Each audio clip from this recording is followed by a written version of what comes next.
Hyderabad Madhapur పిఎస్లోని ACB సోదాలు చేసింది. 50,000 లంచం తీసుకుంటూ ఏసీబీకి చిక్కారు ఎస్ఐ వినయ్. లంచం తీసుకుంటుండగా రెడ్ హ్యాండెడ్గా పట్టుకుంది ఏసీబీ. మాదాపూర్ పిఎస్లో ఏసీబీ సోదాలు నిర్వహించింది. ఎస్ఐ వినయ్ 50,000 లంచం తీసుకుంటూ ఉండగా రెడ్ హ్యాండెడ్గా ఏసీబీ అధికారులకు పట్టుబడ్డాడు.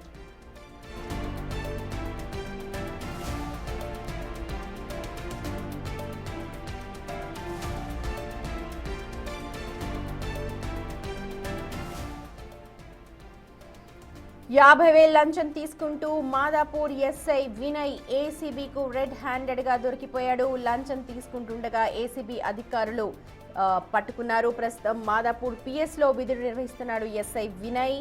అయితే ఏ వ్యవహారంలో వినయ్ 50,000 లంచం అడిగాడు, ఎవరిని అడిగాడు, దానికి సంబంధించిన డీటెయిల్స్ మనకు అందాల్సి ఉంది. మా ప్రతినిధి విజయ్ లైవ్ లో జాయిన్ అవుతున్నారు. Vijay, SI Vinay red handed గా పట్టుబడ్డాడు ఏసీబీకి. ఏ విషయంలో అతను డబ్బులు డిమాండ్ చేశారు? సాధారణ రైడ్స్ అయినా లేకపోతే పక్క ఇన్ఫర్మేషన్ తో రైడ్ చేశారా? సుమతి, మాదాపూర్ పిఎస్కు సంబంధించినటువంటి ఎస్ఐగా విధులు నిర్వహిస్తున్నటువంటి వినయ్ ఏసీబీ వాళ్ళకి చిక్కారని చెప్పాలి. అయితే గతంలో కూడా కుకట్పల్లి పోలీస్ స్టేషన్లో ఎస్ఐగా విధులు నిర్వహించారు వినయ్. 2018కి సంబంధించిన బ్యాచ్లో రిక్రూట్ అయ్యారు. అయితే గత కొంతకాలంగా కూడా ఒక చీటింగ్ కేసుకు సంబంధించి వినయ్ బాధితుల వద్ద నుండి డబ్బులు డిమాండ్ చేస్తున్నట్టుగా తెలుస్తుంది. అయితే బాధితులు ఈ రోజు డబ్బులు ఇస్తున్నారని చెప్పి పక్కా ఆధారాలతో ఏసీబీకి సమాచారం ఇవ్వడంతో ఏసీబీ కాపు కాసి అలాగే సోదాలు చేసి ఎస్ఐ వినయ్ని అయితే అదుపులోకి తీసుకున్నారని చెప్పాలి. దీనికి సంబంధించి ఒక చీటింగ్ కేసులో నిందితులను కేసు నుండి తప్పించేందుకు ఈ వినయ్ 50,000 రూపాయలను కూడా డిమాండ్ చేసినట్టుగా అయితే ఇటు ఏసీబీ అధికారులు అయితే తెలిపారని చెప్పాలి.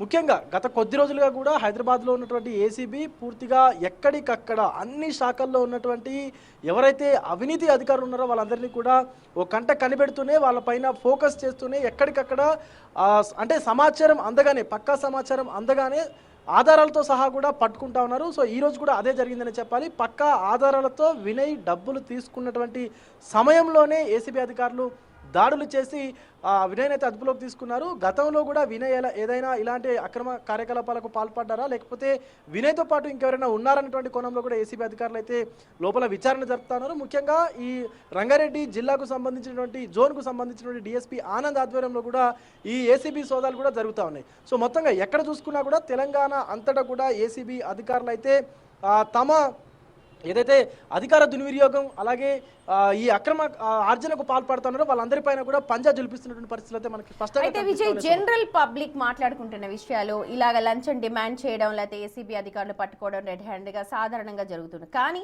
వాళ్ళని సస్పెండ్ చేస్తారు, లేకపోతే వేరే దగ్గరికి ట్రాన్స్ఫర్ చేస్తారు. ఇది సొల్యూషన్ కాదు అని చెప్పి పబ్లిక్ మాట్లాడుకుంటున్నారు. దీనికి సంబంధించి ఎలాంటి చర్యలు చేపట్టాలని పొలిటికల్ సర్కిల్ కావచ్చు లేకపోతే విశ్లేషకులు ఎక్స్పర్ట్స్ చెప్తున్నారు.